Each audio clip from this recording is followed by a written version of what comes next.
miss Jerry doing this. He gave that up a long time ago. Did he? I still liked it when he did it. First of all, I have such a big question. I'm not sure I can find the words, and so I want you to just fill in and answer it at the highest possible level. When you said there were so many more that were here today on the other side, or Abraham, I had this image of, I want to talk, and I had an image of like just endless millions of energies saying, we want to talk, we want to talk, we want to talk.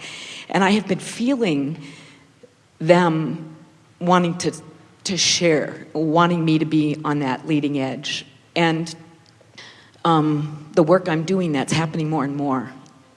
I wanted to ask you today about, you've said in the music CD I listen to all the time, you talk about how the biggest part of us is still non-physical.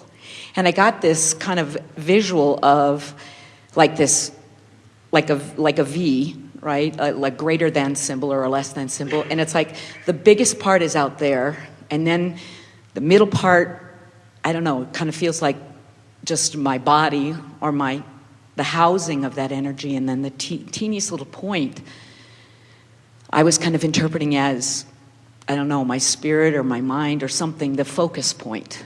And I guess I wanted clarity with, how does that work, and how do I connect back? Well, here, we can give this to you easily, and you're really ready to hear this. Many of you are. Yes, you are non-physical before you come into this body.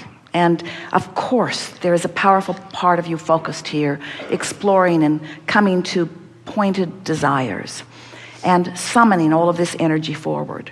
But it's the summoning of the energy forward that you're feeling and that we really want to focus on, because you use the word, that point that you are describing, it really is like that, because you're out here on this leading edge. Mm-hmm. And everything that you have been before and all that have come before you, it's hard for you to understand how we are focused here with you now. That's why we were attempting to help you to see the convergence of these grids of how we are having a moment in time with you and you are having a moment in time with you. Mm-hmm. But depending upon what you're doing vibrationally depends upon how much convergence you allow of that which is us for you consciously. In other words, we're always getting what we want as we focus and flow through you. The question is, are you getting what you want? So Esther has been particularly interested in this since Jerry's reemergence in the non-physical, and lots of things are happening that help her to know the absolute misunderstanding that humans have about the separation between physical and non-physical. Because when you get yourself in the right vibrational place, there is no separation. It doesn't manifest necessarily in the constant ways that she thinks she would like, but there is significant manifestation that lets her know that not only is Jerry aware of her, but he's intricately aware of what's going on right here, right now, and knows exactly what's on her mind and can chime in with the next sentence as if he was sitting across the table, in many cases with more deliberate input and more expertise and understanding than he was ever able to offer before. When you think about how many non-physical, how many people you have known, how many parents and grandparents and their parents and their parents and their parents, how many teachers and healers, how much has gone before that is aware of you right here and now, and all willing and wanting and converging with you, but you've got to do the converging part. We've already converged. We're already part of your focal point. The question is, how much of it are you allowing? So Esther is walking down the beach, and she is missing Jerry like crazy, and wanting to talk to him and not able to hear him because she's missing him. And even though he's right there with her, she can't hear him. She doesn't know it because she's focused upon where he isn't instead of where he is.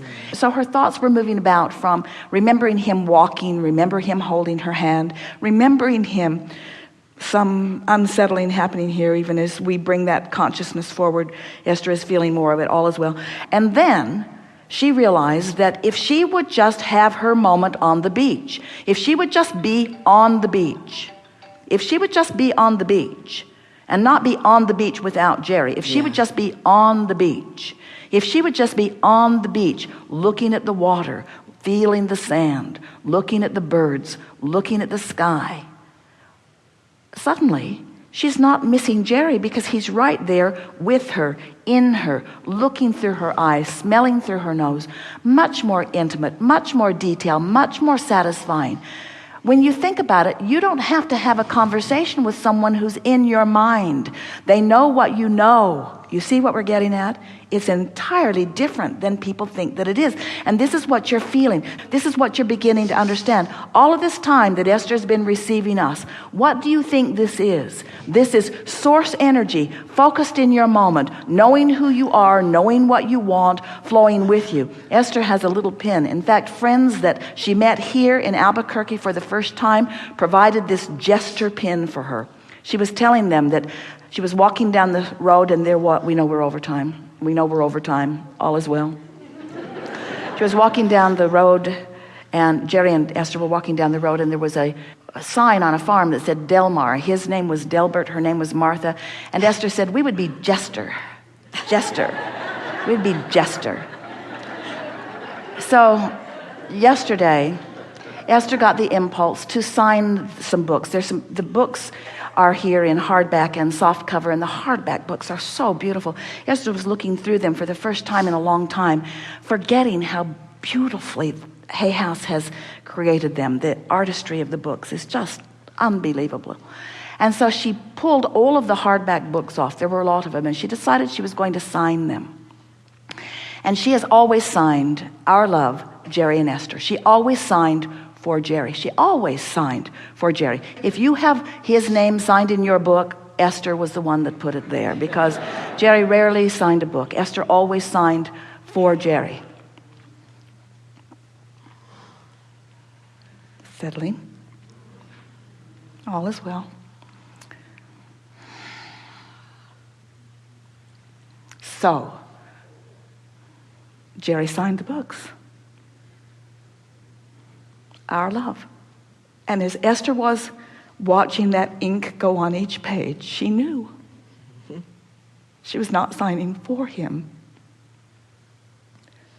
but with him. Good time for a segment of refreshment.